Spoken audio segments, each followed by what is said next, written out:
بسم اللہ الرحمن الرحیم۔ طالب علم ہو اور امتحان میں صرف پاسنگ مارکس نہیں بلکہ پوزیشن لینے کی خواہش اور تمنا نہ ہو، یہ ہو ہی نہیں سکتا۔ مگر ہر ایک کے لیے اپنی منزل تک پہنچنا ممکن نہیں ہوتا۔ محنت سبھی طلباء کرتے ہیں مگر بہت سے بیچارے پوزیشن لینا تو کجا پاس ہی نہیں ہوتے۔ بزرگان دین کو اللہ جزائے خیر عطا فرمائے، ہمارے لیے کتنی قیمتی باتیں چھوڑ گئے ہیں۔ ہر پریشانی اور مسئلے کا حل بتا دیا گیا ہے۔ مفتی عبدالواحد صاحب قریشی کو کون نہیں جانتا؟ بہت بڑے عالم دین ہیں۔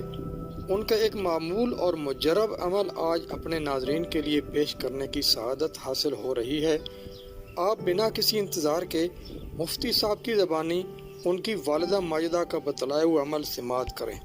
حوالیہ پیپر جب سامنے آ جاتا ہے تو بعض اوقات پریشر ہوتا ہے، بعض اوقات کوئی اور وجہ ہوتی ہیں، بالکل ذہن معوف ہو جاتا ہے، وائٹ پیپر بلینک پیپر بن جاتا ہے، سمجھ کچھ بھی نہیں آتی کہ اب کیا لکھنا چاہیے۔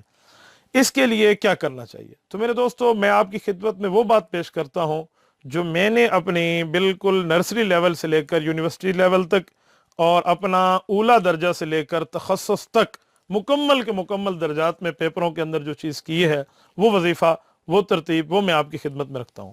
ہماری والدہ محترمہ، اللہ اس کی قبر پہ کروڑوں اربوں رحمت نازل فرمائے، یہ ان کا بتایا ہوا ہے۔ وہ فرمایا کرتی تھی، بیٹا اگر کوئی مشکل چیز سامنے آ جائے اور ذہن کو ساتھ سلامت رکھنا ہو تو ایک بات پڑھ لیا کرو۔ میری والدہ محترمہ الحمدللہ سید ہیں، ہاشمی ہیں، اللہ پاک ان کی قبر پہ کروڑوں رحمت نازل فرمائے، یہ ان کا بتایا ہوا وظیفہ ہے۔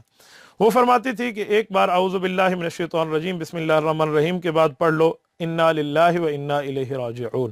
اس کے بعد سورت نمبر 92 ہے قرآن کریم کی 30ویں پارے کی سورت والضحیٰ واللیل اذا سجا، یہ مکمل پڑھ لو۔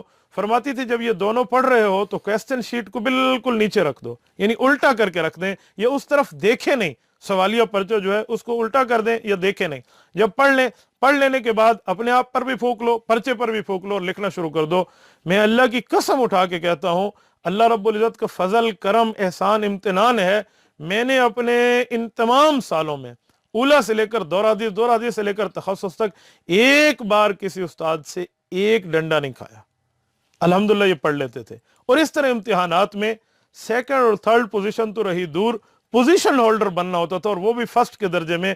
اس کی وجہ یہ اللہ رب العزت کا فضل تھا اور ان وظیفوں کی برکت تھی۔ تو اگر آپ اس کو انشاءاللہ کر لیں تو میرے خیال میں آپ فاتح میدان بنیں گے، اللہ رب العزت آپ پر کرم اور احسان کا سمندر بہا دیں گے۔